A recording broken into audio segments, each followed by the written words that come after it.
typically they use the format of procurement, which is kind of special case of auction, kind of reverse auction. In auction, usually we think about situation that buyers bid, right? But procurement auction means that sellers bid to determine price, and the buyer will choose the lowest price. But anyway, so just reverse auction, and all auction theory can be easily applied to procurement as well. So procurement is actually really important part of the government policy, and you can understand that parts of public policy using auction theory as well. So this note is based on Krishna's book in 2001, chapter. I think it has chapter 2 and 3. Chapter 1 is introduction, and chapter 2 and chapter 3 are the thing I'm going to use. Okay, so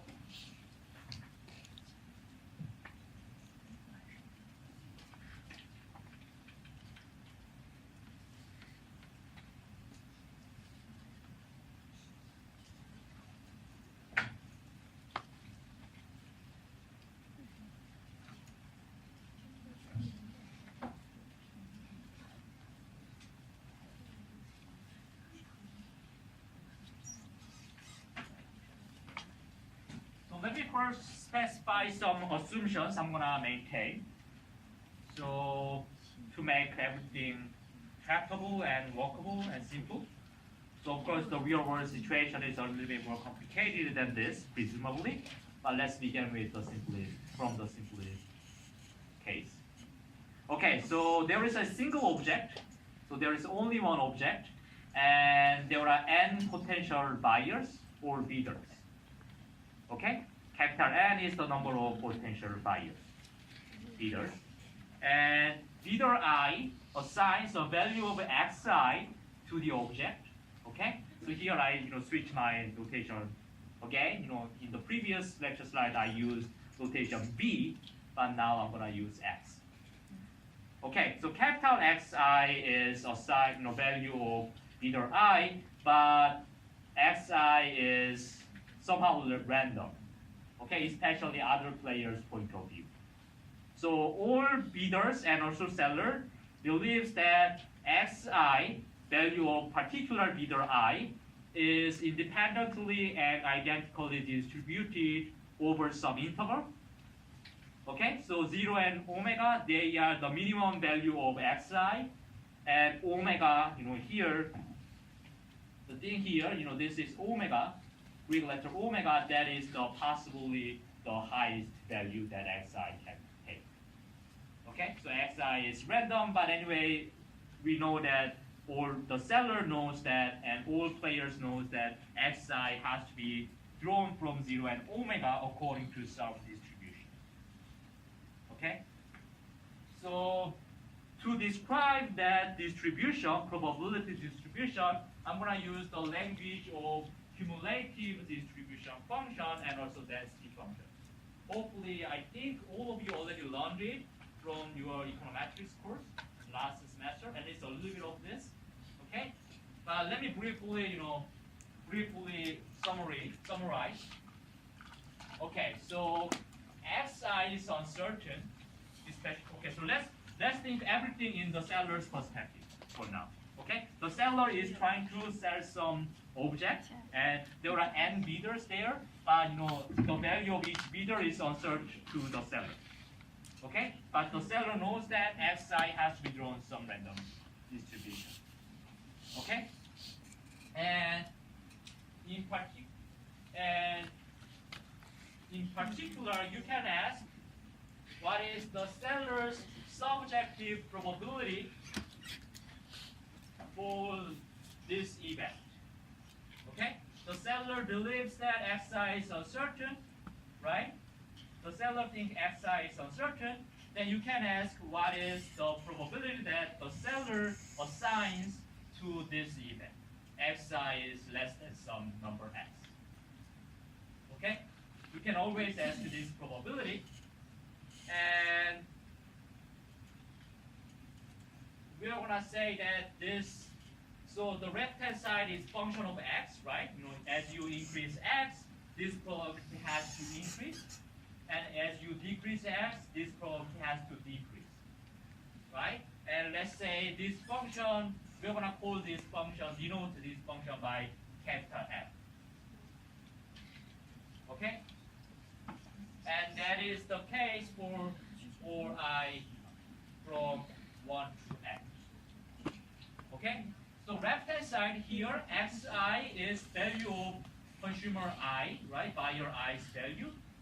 So potentially, this probability potentially could be different, right? Across I.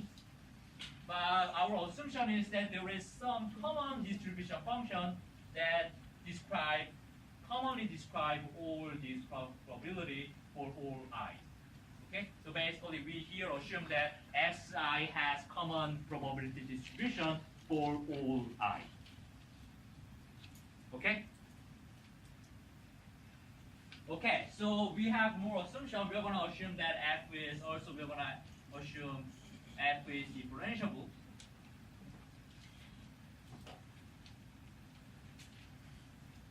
And we're going to also assume that f is increasing. Okay? And of course, f has to be between 0 and 1. Probability is always between 0 and 1. Okay, actually the assumption of monotonicity, increasing, f is increasing, that's not really actually assumption. Actually, that's something we have to have, right? For example, probability that xi is smaller than 1 has to be larger than the probability that xi is smaller than, for example, 1/2, right? Because whenever xi is smaller than 1/2, it automatically also means implies that xi is also smaller than 1, right? So if you compare two probabilities, probability of xi being less than 1 is always larger than probability of xi being less than 1/2. So this part of assumption, monotonicity of f, that's something we have to have actually all the time. So that's not really real. Okay? Now the second thing, differentiability of f, that is really assumption we will impose, maintain to simplify our problem. Okay? Okay, so this, and if you can also ask this probability, what is this probability in the seller's perspective?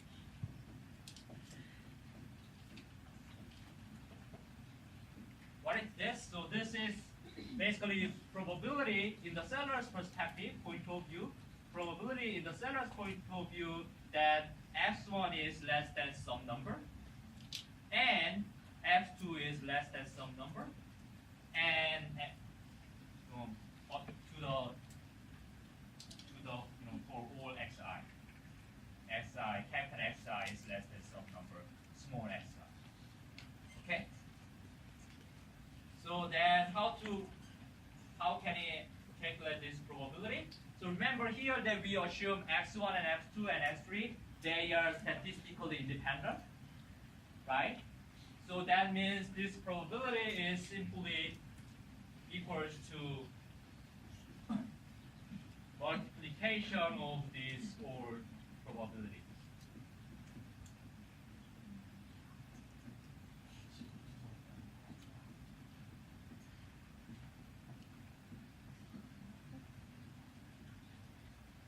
Okay? Then we know that this probability is equal to capital F of x1. This probability is capital F of x2. And this is probability is equal to capital F of x.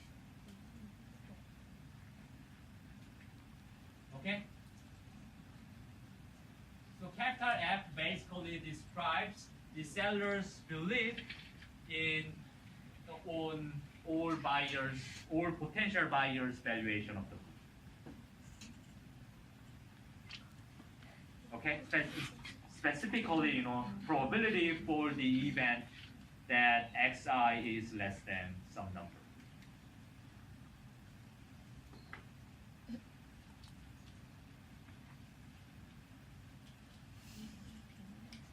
I erase it now? Yeah, okay. So I think all of you already know this thing. Huh? I think you learned it from the econometrics course and perhaps also in micro theory last semester. But I just kind of review very briefly, just in case you forget things.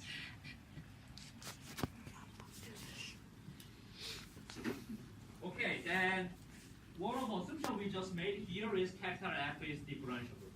Okay, right?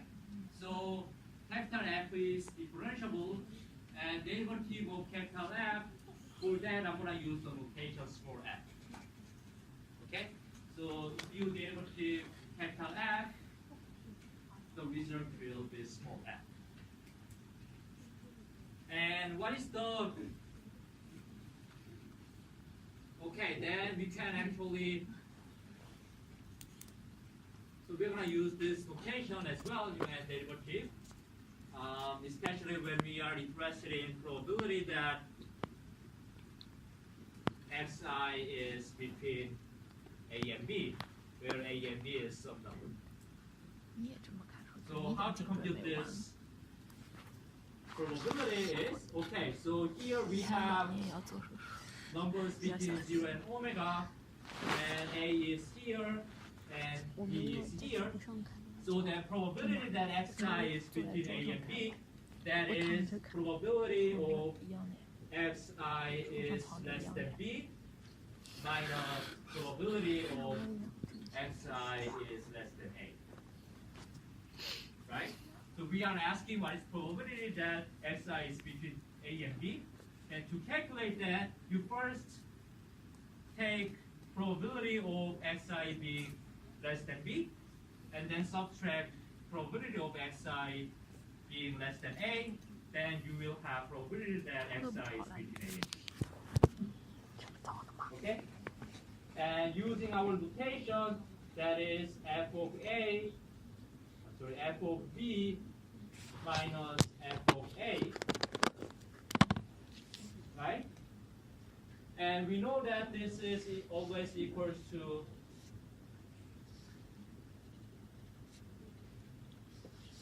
this, right? Why? Because here capital F and small f, they are in the relationship such that small f is derivative of capital F, right? And we know that derivative is differentiation is always the reverse of integration, right? So if you want to calculate this integration, the first thing you have to do is you have to think of what is antiderivative of f, small f, right? And antiderivative of small f is actually capital F. Then this integration is simply the difference between two antiderivatives. I believe all of you learned it from the high school or something different.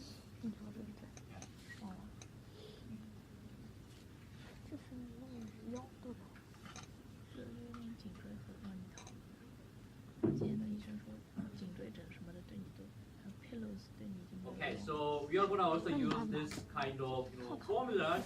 I also believe you are already familiar. So expectation of xi is simply integration of x of density function, and you can also calculate conditional expectation. But actually, we don't really use it in the first part of the lecture. Not today. We don't really use it today. So actually, we are going to use it next week. So for now, let's skip this part for now, and then I'm going to come back this part again just before we use it. So for now, it's enough to understand, refresh your memory about cumulative distribution function, capital F, and how you can use this to calculate a bunch of different probabilities and the relationship between small f and capital F. I think it's enough for now. Okay, so anyway, so that's the description of xi, and as we did in the previous example of option, very first example of option, we're going to assume that neither I observe the realization of own value xi, but all other players, including the seller, they cannot directly observe xi. Okay, so xi is private information of neither I, or you can also say that there is, asymmetric information, which is bidder I and all other bidders about xi. Only bidder I knows xi, but other guys does not really know xi. Okay, so then in the language of Bayesian games, xi is bidder i's type, right? Bidder i's type is just that simply means that bidder i's value. And okay, and after each bidder observed the realization of own value, then they do some auction game together, either second price auction or first price auction, and which determines the winner of the object and what is the payment that the winner has to pay. And we're gonna come back to the exact rule of the auction later on. But anyway, so let me first give you a description of payoff function. So payoff for bidder I of type xi, that is given by this equation here. So here, the number 1 here, that means, this everything here is 1 if the statement in the bracket is true, otherwise 0. Okay? So 1 of P, for example, 1 of P, let's say some S. So S is some statement. So this is our convention, notation that this means that this is kind of function that which is 1 if S is true and 0 if S is false. Okay? So which means that here, the first term here, this is xi if bidder I wins the object, and 0 if bidder I does not win the object. Okay?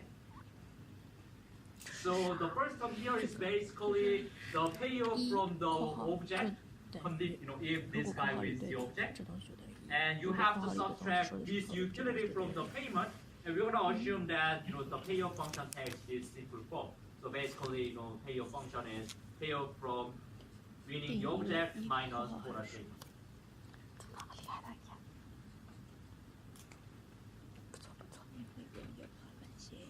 Okay? So here, one thing you can note here is that all bidders are assumed to be risk neutral because the payoff function is linear. Okay, so this is basically the basic environment we all consider together.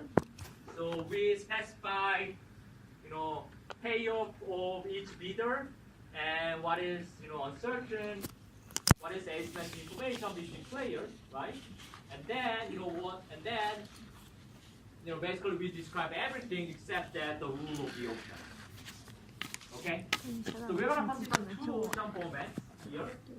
First price auction and second price auction. So first price auction is basically means that, okay, so all bidders bid their own bid, and then the winner is determined so that basically the bidder with the highest bid wins the auction. Okay? And he pays the highest bid. So that's the reason we call this first price auction. Price is equal to the first bid. By first bid, I mean the highest bid. And the rule of second price auction is basically very similar, except that, okay, so still the winner is who bids the highest bid. The bidder with the highest bid wins the object. But now here in the second price auction, he pays the second highest bid. So we call that auction form as second price auction. Okay? So even though second price, first price auction sounds more natural, right? But however, we will discuss 2 auctions in the reverse order. We're gonna first discuss second price auction today, and next week we're gonna study first price auction. Because actually it turns out that second price auction is much more easier to analyze. Okay, so here is the exact, more precise description of the rule of the second price auction. Each bidder bids a sealed bid of BI. So by sealed bid, what I really mean is that whenever bidder I makes some bid, he does not or she does not know, does not observe other bidders' speed. Okay, so which means that basically the game is simultaneous game. And then the bidder with the highest bid wins the object and pays the highest bid among other bidders. Okay, so that's the part that related to the prompt. 报了一个模拟全面。哦， Okay, so and all other bidders pay zero. 真的 And if there is a tie, let's say there are two bidders, let's say bidder one and bidder two, who pays the highest bid equally? 你说啥 Okay, so bidder one pays 我说你好 $10, 像长得 bidder 挺 two 标的。 pays $10, and let's say all other bidders bid zero. Then there are two potential bidders, right? Bidder one and bidder two, who pays the $10. Then in that case, 色色的， we assume that the winner is chosen randomly between two players. And then 我正好在 Yes. 很远处自己吃。 And then in this case, either one will win the object with probability 1/2, or either two will win the object with probability 1/2. And in each case, the winner will pay $10. The bid, the highest bid among other bidders, which is 10 in this case. Okay? Is it clear, the auction rule, everyone? Okay.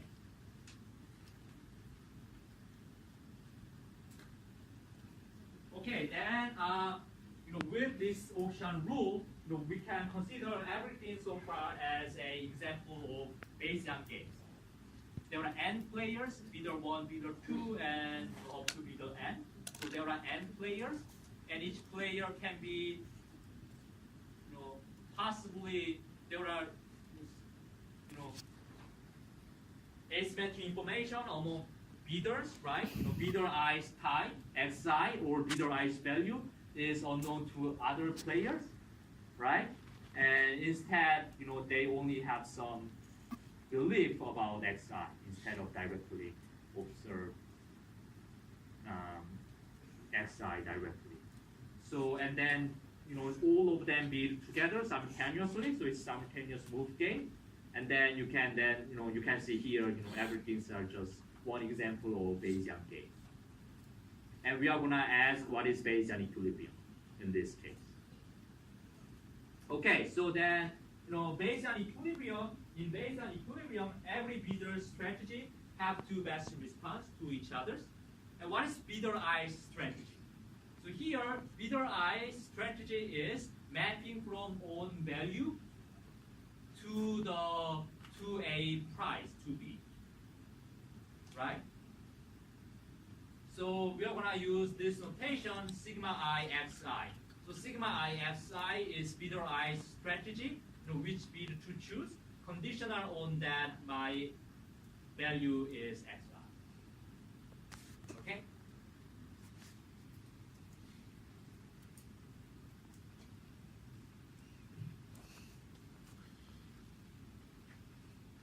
And there are, of course, possibly really many possible strategies.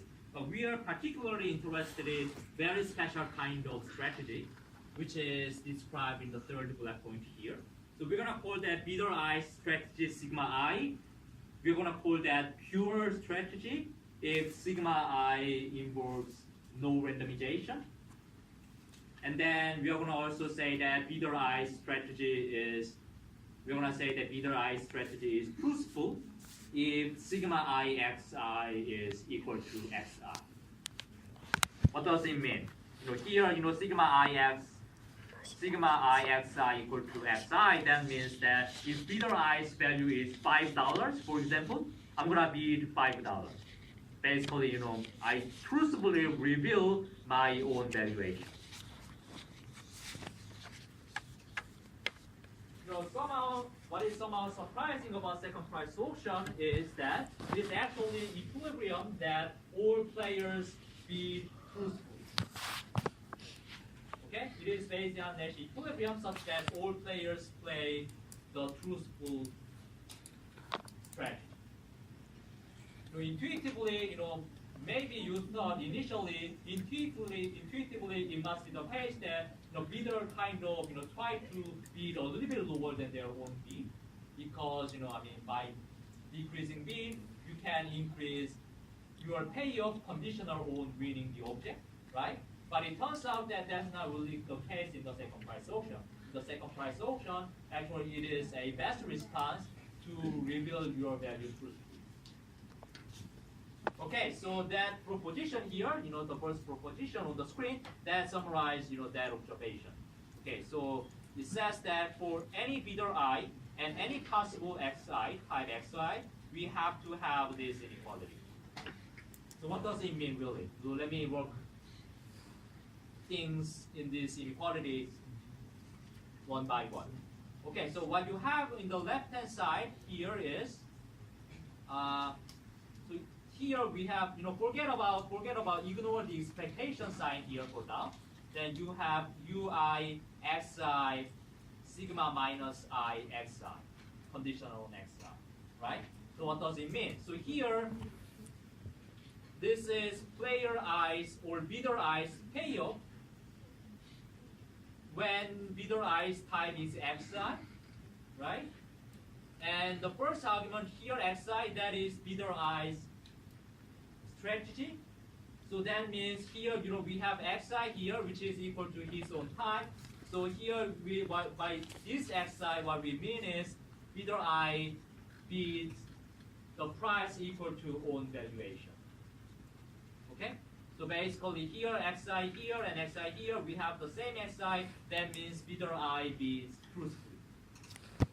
Okay? And the second thing here, sigma minus I, that is all other players' strategy. Okay? And other players' strategy depends on realization of x minus I, right? And if my opponent's value is higher, then it's going to be reasonable to expect that my opponents bid higher, right? If they have higher valuation, etc. So sigma minus I must depends on realization of xi. So again, ignore expectation for now. So then what is left-hand side is the payoff player I from playing the truthful strategy against some opponents, some strategy of opponent. Okay? Okay, then that's the way to read this UI thing. Then why do we have to have expectation here? So x minus I, remember that these are evaluation of other players, and in player I's perspective, it is uncertain, right? It is random variable in bidder I's bidder I's point of view. So we have to take expectation. Player I cannot observe x minus I and only have some belief. So what player I has to do is take expectation across all possible realization of x minus I. Then after taking that expectation, that the result will be expected payoff from the truthful strategy for player I. Okay? Okay, then what is right-hand side here is basically the same thing, except that instead of xi, we have sigma I xi. So that means the right-hand side is expected payoff in the same situation, except that player I uses some alternative strategy, sigma I xi. Okay? So if this is true, that means xi is optimal strategy, truthful strategy is optimal, best response to sigma minus I. Okay? Okay, so that's what the inequality says, and the proposition tells that this is true for any sigma I and for any sigma minus I. And that means the truthful strategy is always best response to any possible strategies of other bidders. Okay? So in some sense, it's very similar to what we call dominant strategies. Okay, truth-first strategy is some version of dominant strategy because truth-first strategy is best response to all possible strategies of others. Okay, but strictly speaking, actually it's not really dominant strategy because dominant strategy means that one strategy is strictly better than the other strategy all the time, right? But here we only have weak inequality. So strictly speaking, is that the truth-first strategy is not really dominant strategy, but something very close to dominant strategy.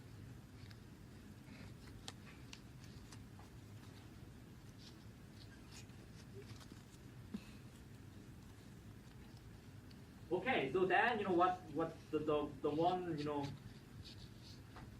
conclusion consequence you can derive from this proposition is the truth-first strategy is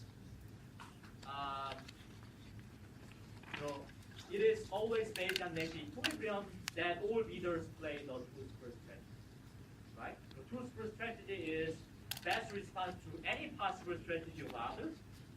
In particular, first strategy is best response to truth-first strategies of others. Okay? So which means that if all players use truth-first strategy, that means that all players play the best response to each other. So which means that it is based on Nash equilibrium.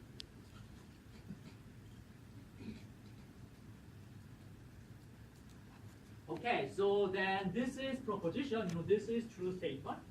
So the next question is, how can you prove it?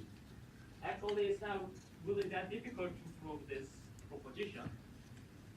Let me briefly, sketch the proof of this proposition. So first of all, so here, let me emphasize again, let me repeat myself one more time. The proposition basically is telling that truth-first strategy is best response to all possible strategies of others, right? But when I said, all possible strategies of others, that includes the mixed strategies of other players, right? I mean, truth-first strategy is best response to any possible mixed strategies of others. So that's what basically the proposition is telling to us. But however, in order to prove this proposition, actually, it suffices to prove that truthful strategy is best response to pure strategies of others. Why? Basically, the reason here is that basically very similar to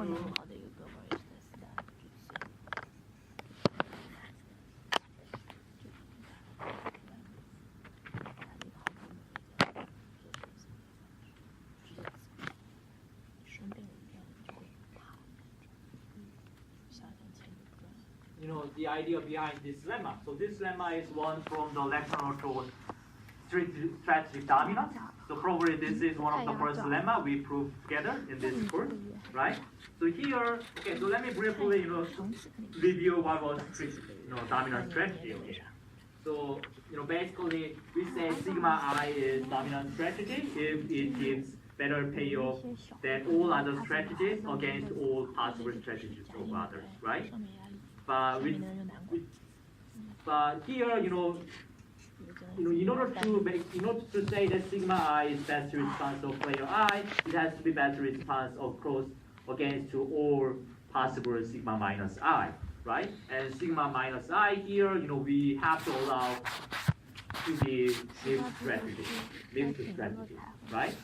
But what we proved in this lemma here is that, okay, so you know what, actually you don't really have to check all these strategies of other players, actually. You only have to check that sigma I is best response to all best response to all pure strategies of other players. Then by this lemma, basically you can conclude that, even though it is only the best response to pure strategies, from that observation you can automatically obtain the result that sigma I is also best response to all other mixed strategies as well. So on 哦，不 that, 对，这是以前的。 basically by the same 这是 reasoning, 第二课。 actually we can prove this proposition only by showing that truthful strategy is best response to any possible. Okay? So I'm gonna skip this part. And by saying to you that basically it is the same reason that we obtain the lemma, in the 老板知道我 strategy 是 part. 那种给了就做的人，太细心了，一点。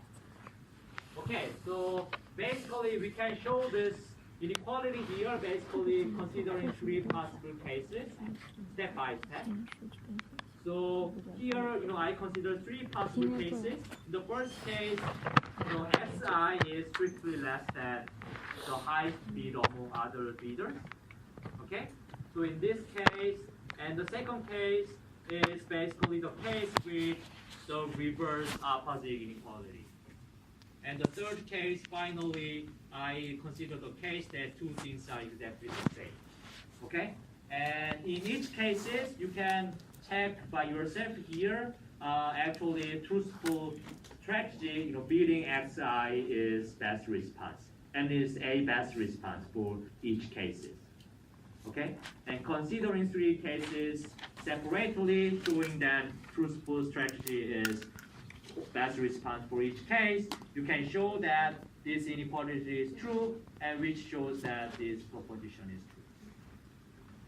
Okay, so basically that's the basic strategy, basic technical, I don't know how to, basic strategy to prove 他 this 英文算很 proposition. 好的，看过 OK 的。好了，结束。 Okay, so that's basic job description of how to play, how to prove this proposition. And unfortunately, we don't really have time to prove this thing today.